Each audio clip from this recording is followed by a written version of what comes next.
When we talk about mindfulness, what we're really talking about is a radical gesture of recognition of the fact that you don't have to become Buddha or whoever or whatever your sort of fantasy is about you in perfection. It's more a realization when you take your seat that this just stopping in this day and age is a radical act. Just stopping. How many of you feel that you have not enough time? Raise your hands if you feel like, on the whole, you don't have enough time. I want to see them up high so we can feel them, okay? So it's like, yeah. And yet, between this moment and the time you die, the time each one of us dies, and we're all going to die, sorry, add such a bummer note so early in the conference. The real challenge is, and Oprah asked me this the other day, because I happened to be visiting her. She said, what do you think about life after death? And I said, Oprah, I don't know about life after death. I'm not even interested in life after death. I'm interested in the question, is there life before death?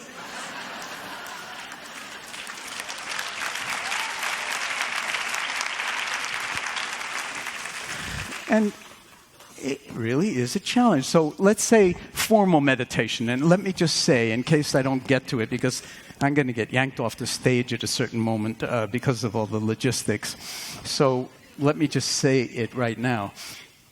The real meditation practice is not sitting in the full lotus and looking like a statue in the British Museum.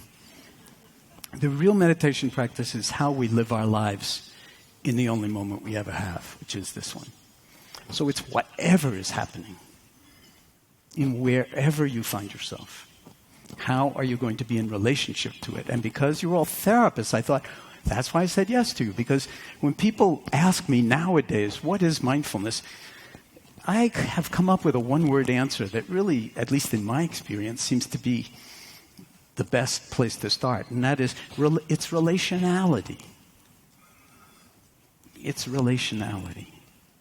It's the recognition of how we are truly in relationship, or might be if we could get out of our own way. Now, how many of you, when I use even the phrase, it would be good if she got out of her own way, or she's always getting in her own way, how many of you resonate with that? That you could understand that, you could feel it, you can think of people that do that. Raise your hands up high again, because I want to... So I'm not speaking Greek to you, okay? But isn't it ironic that we don't even know our way? Let's say the Chinese, although if they don't write in Latin alphabet, but way with a capital W, Tao. What is my way? What is my true way? So maybe there's a way in which we could be aware enough to realize how we're getting in our own way. And then just write ourselves a little restraining order, a tiny little restraining order. When you catch yourself doing that, desist. Step back. Don't bum yourself out with condemnation. So this is like the laboratory is formal meditation practice. You get to watch your mind. It's more interesting, more compelling, more enlivening than even what was up here on the stage. It's like more than 500 channels of your best cable television, and it's right inside your own head. And it never, ever ends. And while it's always the same thing, it's never the same thing. And you have a chance to actually be in potentially wiser relationship with it. So when you take your seat like this, and it's like, Rich said this to me, it's like, I love to meditate, except... every time I try it, it's like, who wants this? It's like, now I have to make myself feel something so that I'll feel like, oh yeah, this is why I'm doing it, because I feel so good, or I feel so wise, or compassion is radiating out of me, and it's just like, But this, yuck, Even on a chair, my knees could hurt, my back could hurt, and it's like boring. Watching the breath, boring. Oh no, Jon, come on.